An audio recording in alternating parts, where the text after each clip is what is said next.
speak this evening in Milwaukee. So if you forgive me, my remarks will be necessarily limited this afternoon, but I will be back on the 27th, 28th in Chicago in pursuit of the convoy that Brother Naim just told you about. But first of all, let me express my delight at such a wonderful gathering of families in the sunshine here in Chicago, Illinois. I'm very pleased to make your acquaintance, and I'm astounded how this YouTube has brought us all together. We are thousands of miles apart, and yet I have even children coming to me to say they saw this interview and that interview, particularly the Sky News one. Seems to be a favorite. If you haven't seen it yet, go on to Sky News. In fact, I had a little boy putting on a Scottish accent, and he knows all the words of this interview, especially when I say, what a silly person you are. And indeed, so many of the media are so silly about the events which concern us. The events which concern us, and which, because they concern us, must concern the rest of the world. And here I ought to say that I believe that President Barack Hussein Obama is the best thing that ever happened to the United States of America. I'd like to congratulate the people of Chicago and the state of Illinois for giving him the start in politics that has led now to the White House and led to a remarkable speech in Cairo during the week, last week, in which he displayed a mastery of the history and the culture and the religion of Islam and the centrality of the great issues in the Middle East, which his predecessor could never have dreamt of. Of course, his predecessor had the alibi that he was an idiot. President Obama is a professor, and therefore he has no alibi. He knows the truth, and he knows what has to be done. And if he carries on in the way that he started in his speech in Cairo, then he will take us in the right direction.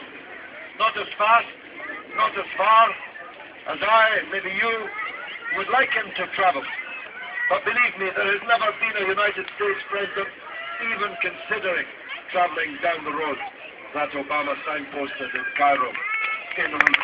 It's a very, very important run of events. And if you don't believe me, and there are some skeptics in the community, you don't believe me, take a look at what the most fanatical friends of Israel are saying about the speech. They're not happy about it at all. They're not happy about President Obama at all. And you'll see that reflected on Fox News and many other places in the months and years to come. So, this is my third visit to the United States in 4 weeks. In fact, I've spent much more time in the last 2 months in the United States than I have at home. Precisely because this is a turning point. This is a moment in U.S. politics when we need to make a difference, and we can make a difference. Because he's clever, President Obama knows that if he just continues the Bush policy towards the Muslim world, then none of America's problems will get easier. Indeed, all of them will get worse. And so, a soul-searching, a policy review, a re-evaluation is going on, openly and privately, inside the Beltway. And I want to feed into that re-evaluation. Excuse me. And I also want to point out where it doesn't go far enough and where it's actually going in the wrong direction. On Palestine, Israel, the Arab world, President Obama is heading in the right direction. But in Pakistan and Afghanistan, he's heading in the wrong direction. And we want to try to stop him going further in the wrong direction.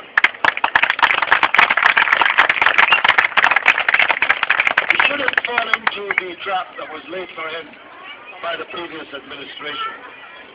He needs to reevaluate, too, the policy towards Pakistan, towards Afghanistan. Otherwise, he could have solved the Palestine problem and opened a new problem. Already they are emerging, the two countries, sort of reverse colonialism.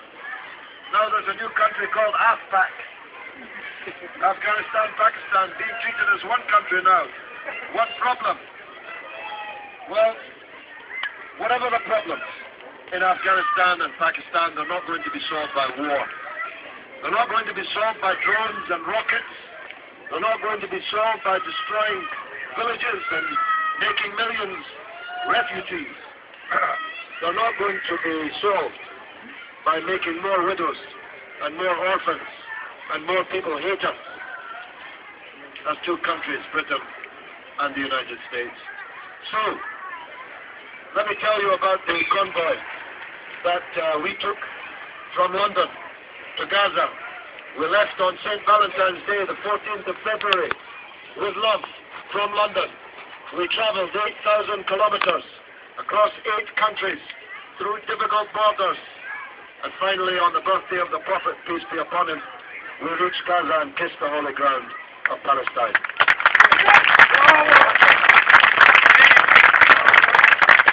There were 300 of us, 110 British flagged vehicles, carrying 1.5 million pounds, $2 million worth of aid for the suffering Palestinian people in Gaza.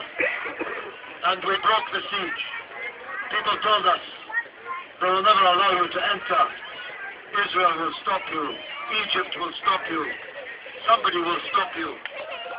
But we took our courage into our own hands, sleeping in our vehicles by the side of the road across 23 days. And finally we reached Gaza. And the whole population of Gaza came out to receive us. Can you imagine? The entire population, 1.5 million people, besieged, hungry, without medical or other supplies, the means of life, locked up in a giant concentration camp. And why? Because they voted in an election in a way that London and Washington and Tel Aviv didn't like. Well, let me tell you, brothers and sisters, I've been on this Palestine issue for almost 35 years. I was always with President Arafat, God rest his soul, always, from the age of 21 in my case until the day that he died. So I'm not myself a supporter of Hamas, but I am a supporter of democracy. And the Palestinian people have the right to choose themselves, and no one else has the right to choose their leaders for them. That policy is doomed. So we broke the siege. But you know what? It has to be broken every week, every month. And that's why I told them in Gaza that I would come to the United States and I would travel north, south, east and west. And I would raise a great convoy of Americans, American citizens, carrying aid into Gaza. And that's exactly what we're going to do. On the 4th of July, America's birthday, Independence Day. We're in favor of independence for all, for everybody. Independence for everybody. On the 4th of July, we will fly from New York City to Cairo. There we will buy trucks, ambulances, vans, and buy the medical aid to put in them. And with American flags on the front of those vehicles, we'll drive to Gaza. It will be the first time. It will be the first time that American flags brought life to the Palestinians rather than death. Because of course Israel's weapons are all supplied by Europe. Our flag, the British flag, was welcomed by the people in Gaza because we came in peace. And the people on our American convoy are coming in peace.